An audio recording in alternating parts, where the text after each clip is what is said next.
Dans cette vidéo, je vais vous expliquer la fonction de bossage, base bossage avec révolution. Le principe, c'est pour faire des pièces cylindriques. Je vous donne un exemple. Ici, la pièce qu'on va réaliser, c'est une pièce avec 3 diamètres différents avec des épaulements.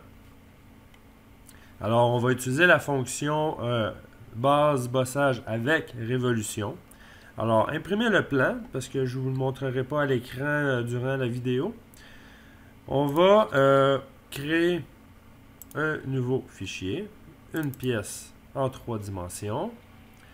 Ensuite, on va, ici, on a l'option bossage, base avec révolution. On pourrait très bien cliquer sur ligne et déterminer le plan de face. Mais je vais vous montrer aussi que si on s'en va directement dans la fonction sans même faire d'esquisse et qu'on clique sur base avec révolution, il nous amène à la même interface, à la même option de dire sur quel plan tu veux faire l'esquisse.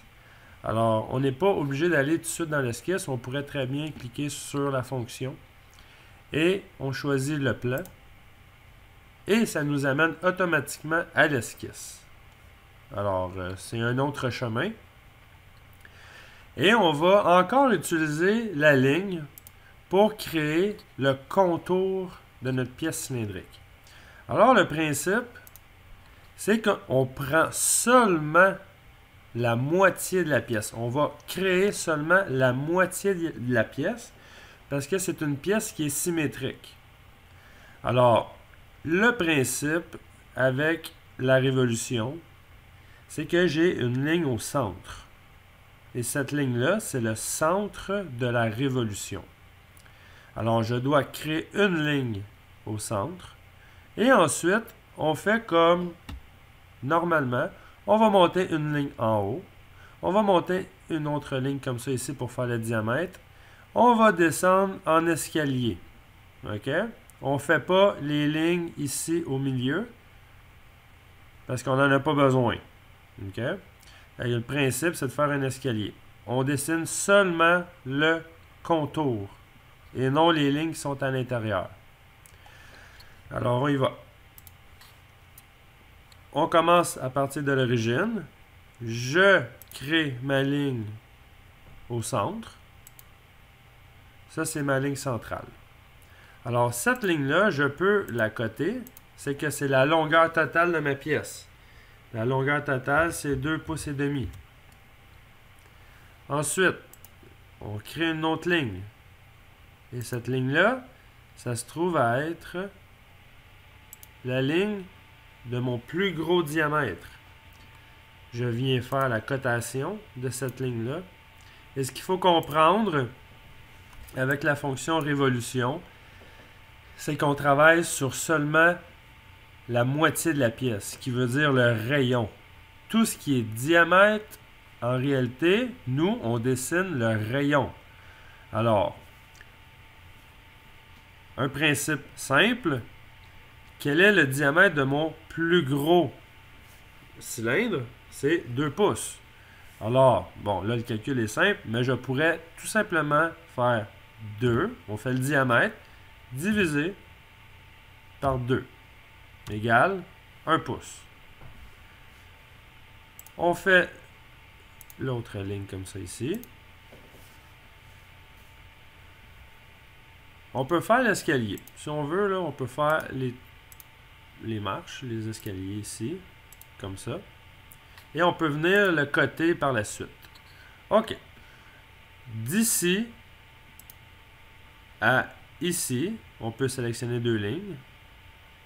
J'ai un diamètre de 1 pouce et demi, mais que je dois diviser par 2 parce que je travaille au rayon. Même chose ici. De cette ligne-là à cette ligne-là, j'ai un diamètre de 1 pouce que je dois diviser par 2. Et voilà, mes diamètres sont faits. Mes longueurs d'épaulement, ici j'ai ma longueur totale. Il me manque la longueur de cet épaulement-là et de cet épaulement-là.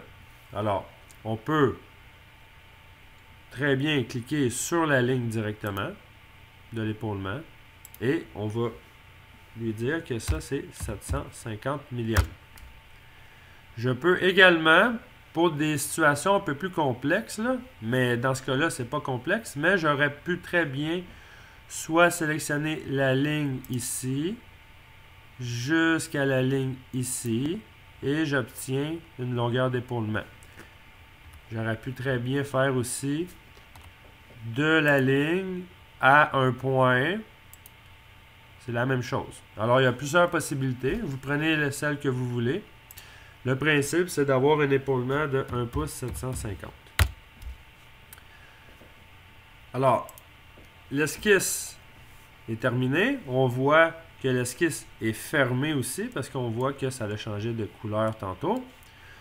Alors là, on est prêt à faire la révolution. Là, on va quitter l'esquisse.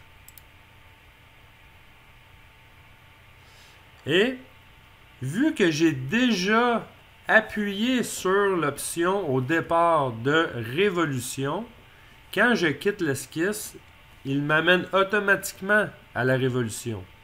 Okay? Si j'avais quitté seulement l'esquisse au tout départ, j'ai fait mon esquisse, je quitte l'esquisse, là il faut que je clique moi-même sur révolution. Alors, c'est une espèce de raccourci. On peut déjà au préalablement cliquer sur la fonction, créer l'esquisse, quitter l'esquisse et on revient à la fonction. Alors là, il nous demande, il y a juste une chose à lui dire, c'est où est l'axe de révolution. L'axe de révolution, il s'attend à avoir une ligne. Alors, quelle ligne est l'axe de révolution? C'est celle-là ici en bas. Alors, tout le reste, tout le parcours, la forme extérieure de la pièce va faire une révolution autour de la ligne du centre. Alors, on voit ici, c'est en couleur bleue. Ça veut dire que là, peu importe ce qu'on va cliquer, ça va s'enregistrer ici. Alors, on clique une fois et on voit clairement un aperçu de ce que ça donne. Alors, on a tout simplement à sélectionner l'axe de révolution. On fait OK, le petit crochet vert, et on obtient notre pièce en 3 dimensions. Alors voilà pour la fonction base bossage avec révolution.